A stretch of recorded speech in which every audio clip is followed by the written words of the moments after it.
Toshakhana case में पेश होने के लिए तहरीक इंसाफ के चेयरमैन इमरान खान इस्लामाबाद के लिए रवां दवा। साबिक वज़ीर आज़म आज एफिड कचहरी के बजाय जुडिशल कम्प्लेक्स G11 में पेश होंगे। इमरान खान काफिले की शक्ल में बरास मोटरवे इस्लामाबाद पहुंचेंगे। तहरीक इंसाफ के कारकुनान भी उनके हमरा मौजूद।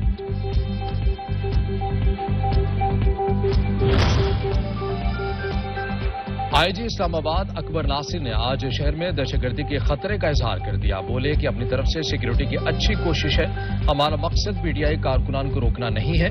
ऐसी सूरत हाल में दुश्मन फायदा उठाने की कोशिश करते हैं।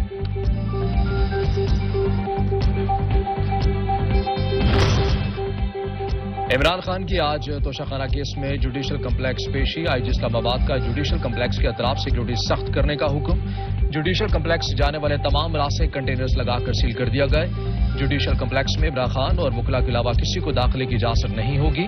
इंतजामिया ने इस्लामाबाद और रावलपिंडी में दफा 144 नाफिज कर दी।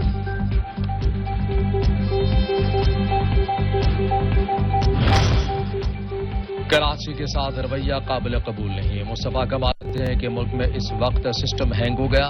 कानून तो सिर्फ गरीबों के लिए ही है। मुल्क चलाने वाले इमरान खान से इज्तिमाई तौर पर माफी मांगे। कमाल पीटीआई का नहीं, कसूर निजाम चलाने वालों का है। लोग महंगाई से मर रहे हैं।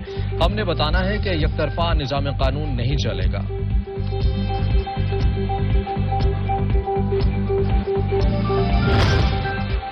सिंध में बल्दियाती ज़िमनी इंतखाबात 18 अप्रैल को होंगे। इलेक्शन कमीशन ने शेड्यूल जारी कर दिया।